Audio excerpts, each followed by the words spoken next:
Hi, it's me again with Corel Tips and Tricks. Somebody sent me this logo. It's a PDF. What it says it's a bitmap. And I already asked them, this is a logo you can't use, but they work in the oil field and they want to do it. And from what I understand with copyright, you can do it for yourself. You just can't sell it or give it away. Now, I haven't done a video in a long time. There is a website called brandsoftheworld.com. And all I did is type in BP. And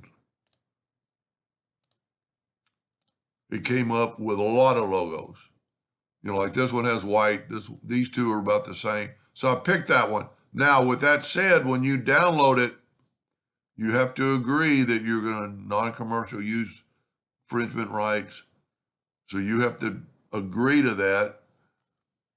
And I'm not suggesting anybody uses somebody else's logo, but in this case, I'm just going to show them. I'm not telling you to do it, but I'm showing you that it's out there. And it's kind of funny that it's out there, but you can't use it. But I don't do it. Like I live in Austin, Texas with University of Texas, and I looked into doing some stuff, and they don't play games. I didn't ever get anything caught, but anyway, we're going to make this logo off of this logo. This one happens to be the one from Brands of the World. I could do it off the PDF just as easy, but the good thing, and I could, but this is more centerable. So I just took an ellipse and I just put it like right there and kind of got the size. And if you set your nudge factor low enough, you could play with it. And most of the points are going to be hidden. This logo is a layer of green, layer of light green, layer of yellow, yellow, and white. So you could make, I'm going to set my nudge factor like 0.001. And I can move this ever so slightly and then move it up, move it ever so slightly, and maybe have to make it a little bit bigger. And what I would do to make bigger, I'd go like 113. Just make it till it's on that, and that's good enough. Now I'm going to take another ellipse, the same ellipse, get the four-sided cross or arrows, holding down the control. You don't have to hit your calculator. Control D, while holding down the control button, move it over. Now, one thing we want to look for is we want that in the center of the X. And then we'll check. You see, we're a little bit wide.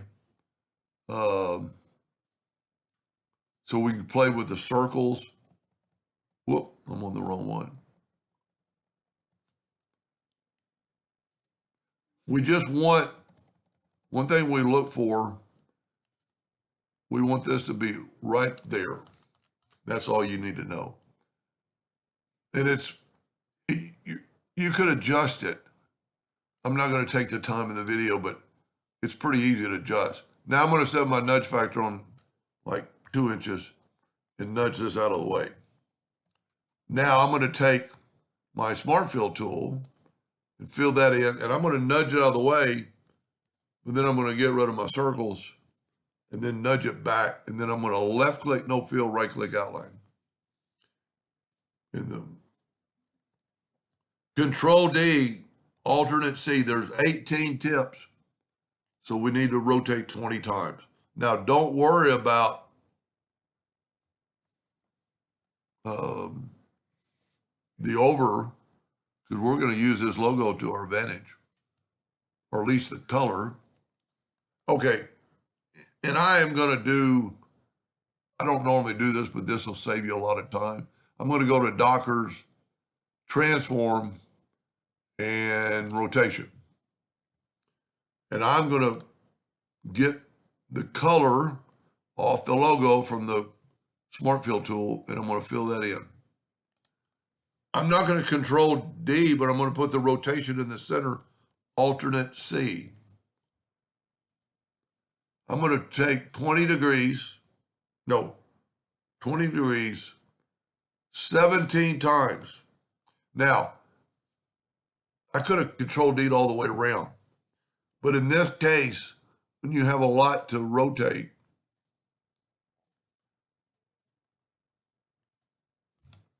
alternate C. Look at that. I don't have to do anything, but just say apply, because I've already got everything in there. I do have to tell it to rotate from the center. If you don't have alternate C, just put it in the center. Look at that. Now, I could put the white in now the same way, but if I put no lines, take away the lines, I must not have selected it all. And if we look, that is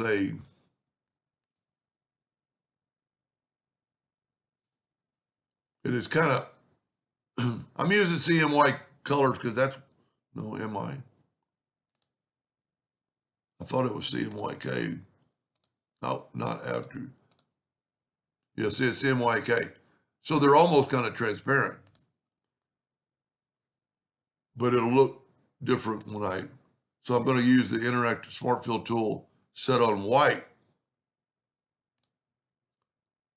I am using RGB, and then take away that line. I'm using somebody else's file, and I